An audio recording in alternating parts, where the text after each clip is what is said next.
Welcome back to the Top Notch Documentaries YouTube channel.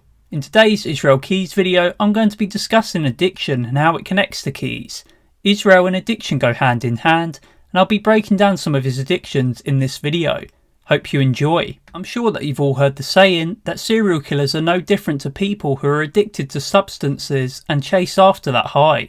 And I believe it. Israel was no different when it came to chasing his own specific high. He wanted to take human life. Like a substance user, Israel gained much pleasure from his high, and he was past the point of no return. Israel would have had the same amount of difficulty resisting murdering someone as a substance user trying to quit their detrimental habits. Israel had been active for some time, and his body count was evidently increasing. It was not going to slow down any time in the future. Regardless of the feeling gained from the murder, the end result was the same.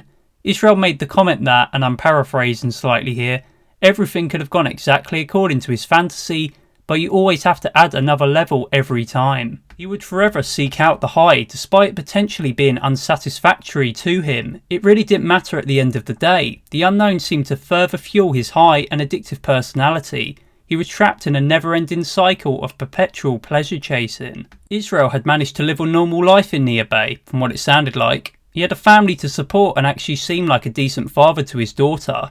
He worked hard and had his own business, which by all accounts is not easy. It's challenging and roadblocks surface for Keyes. He didn't get paid for some jobs, and some went wrong, but he continued. Israel was resilient, and I have to admit it. However, somewhere along the line, alcohol attached itself to him, likely sometime during his army career. Most serial killers have an addictive personality, and alcohol is a common theme with Israel and other killers like Ted Bundy.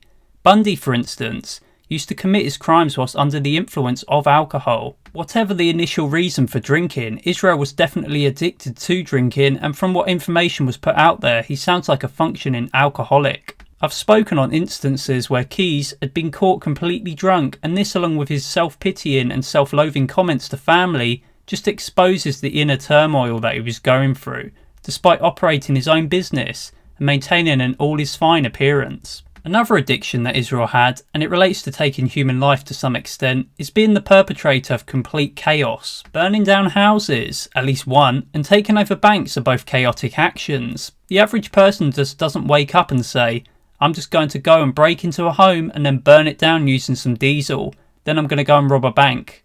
It just doesn't happen. Israel had responsibilities, his business and daughter being the main two, yet his actions go completely against the rational mindset of preserving these responsibilities. He didn't care about the real life consequences, and this lack of care only fed his addictive desire to continue being chaotic. On being asked why he burned down the Alido home, Israel responded by saying, why not? It was fun for him.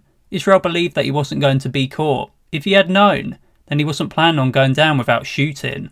This ability to avoid taking responsibility, evade detection, and continue causing chaos would have only emboldened him, and that was part of the attraction.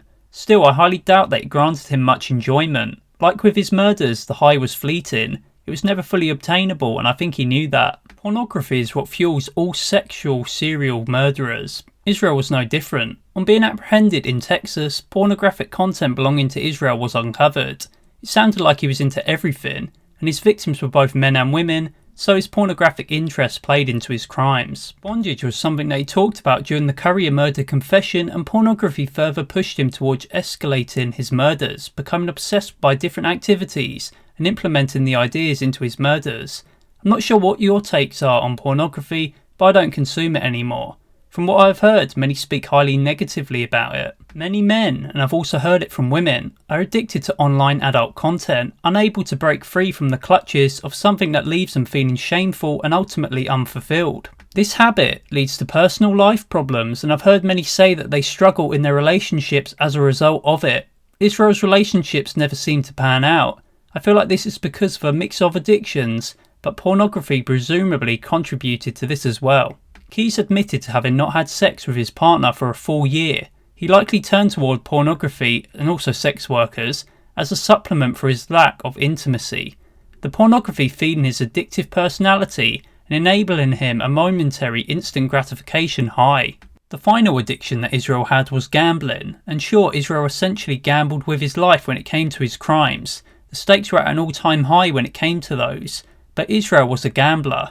Travel records show him venturing to casinos, and he gambled online also. I'd assume that Israel looked at gambling in the same way that he viewed his crimes.